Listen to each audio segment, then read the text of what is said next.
Guys, coba dari kalian semuanya siapa sih yang pengen ke luar negeri? Coba acungin tangan. Tapi kalian masih bingung program apa aja yang bisa diikutin kalau misalkan kita mau ke luar negeri? So, tonton terus video ini sampai akhir.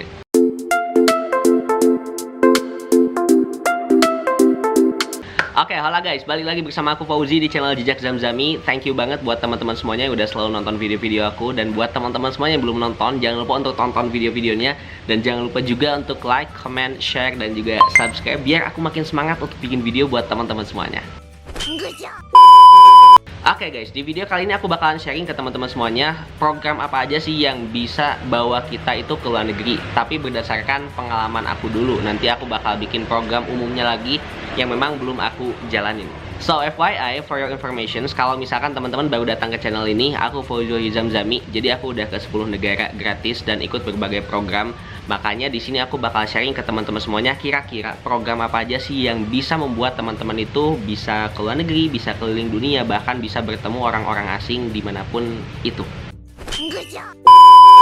Oke, program yang pertama yaitu ada International Conference atau konferensi internasional.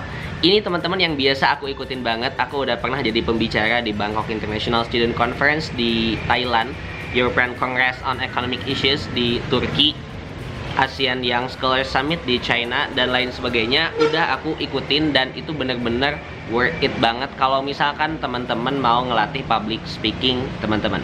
Nah, pada dasarnya ada salah satu website namanya Easy Chair yang nanti itu ketika teman-teman masuk ke sana, teman-teman bakalan nemu program konferensi internasional banyak banget, mulai dari yang diselenggarainnya oleh institusi ataupun diselenggarainnya oleh kayak kampus. Maksudnya institusi itu kayak bisa jadi kementerian atau bisa jadi perusahaan, apapun itulah, instansi atau institusi apapun itu, pokoknya bisa jadi dari institusi pendidikan ataupun non pendidikan.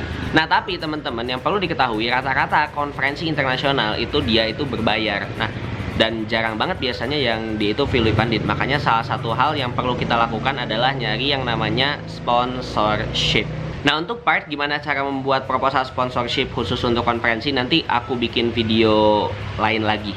Nah, untuk konferensi internasional ini sendiri teman-teman sebenarnya gampang-gampang susah, karena teman-teman itu kan harus membuat riset dan nanti abstrak dari risetnya teman-teman itu bakalan dikirimin ke penyelenggaranya, dan setelah misalkan disetujui, teman-teman bakalan dapat yang namanya letter of acceptance yang nantinya digunakan teman-teman untuk ke luar negerinya. Untuk misalkan kalau mau bikin paspor dan perlu syarat ya buat bikin paspor atau bikin visa, apapun itu, pokoknya termasuk proposal sponsorships itu perlu juga yang namanya LOA.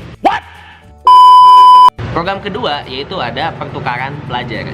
Ini hal yang basic dan juga common. Kalau misalkan ngomongin masalah pertukaran pelajar, orang-orang pasti tahu. Sekarang banyak banget program pemerintah yang nge-guide kita untuk bisa ke luar negeri, mulai dari program ISMA, mulai dari program magangnya maybe dan sebagainya, itu banyak banget. Tapi yang perlu dinotis adalah teman-teman juga coba eksplorasi yang ada di kampus teman-teman. Ada gak sih program-program yang bisa memang menunjang teman-teman itu biar bisa ke luar negeri gitu.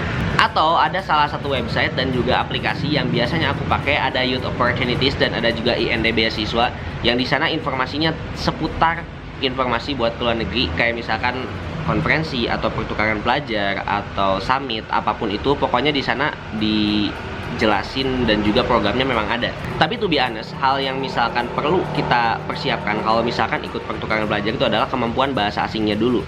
Kalau misalkan tadi itu konferensi itu bahasa asingnya yang penting bisa ngomong aja, itu masih oke.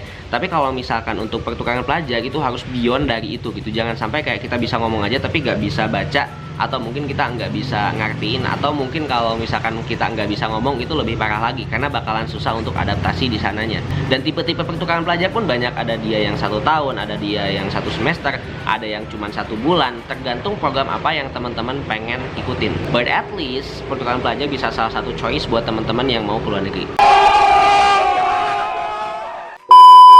Yang ketiga, programnya itu volunteering.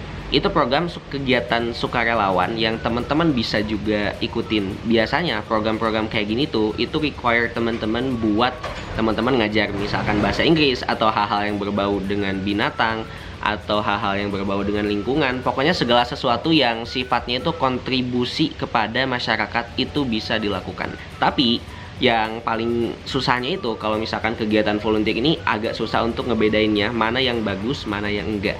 Tapi salah satu cara yang gampang untuk ngebedainnya adalah penyelenggaranya itu siapa. Kalau misalkan penyelenggara yang instansi ternama itu udah oke banget, atau at least NGO ternama itu udah oke banget gitu. Dan biasanya kalau misalkan program-program yang bagus itu biaya pendaftarannya itu gak bakal ada gitu, karena mereka udah ya ngapain gitu daftar-daftar gitu kan. Nah biasanya kalau misalkan ada program yang di depannya itu kayak harus daftar dulu kemudian nanti dapat partial, fili dan sebagainya, itu biasanya adalah skema bisnis yang nantinya jatuhnya tuh kayak lomba gitu, teman-teman daftar terus misalkan yang menang ya yang diberangkatkan untuk volunteernya itu gratis gitu.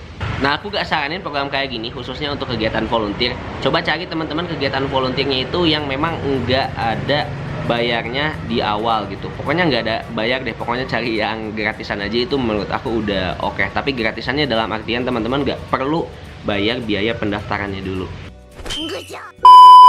Nah, dari pengalaman aku, 3 program itu bisa menjadi choice-nya teman-teman, bisa menjadi pilihannya teman-teman untuk nanti kalau misalkan teman-teman itu mau ikut ke luar negeri gratis, atau misalkan sekedar teman-teman pengen nyari pengalaman. Nah, lewat program-program tersebut kita bakal dilatih tuh mulai dari public speaking-nya, mulai dari bahasa Inggrisnya, cara interaksi kita dengan orang asing itu bakalan dilatih dan bakalan gampang banget ketika misalkan teman-teman nanti adaptasi di luar negerinya. So, thank you banget buat teman-teman semua yang udah nonton. Jangan lupa untuk like, comment, share dan juga subscribe. See you next time and goodbye.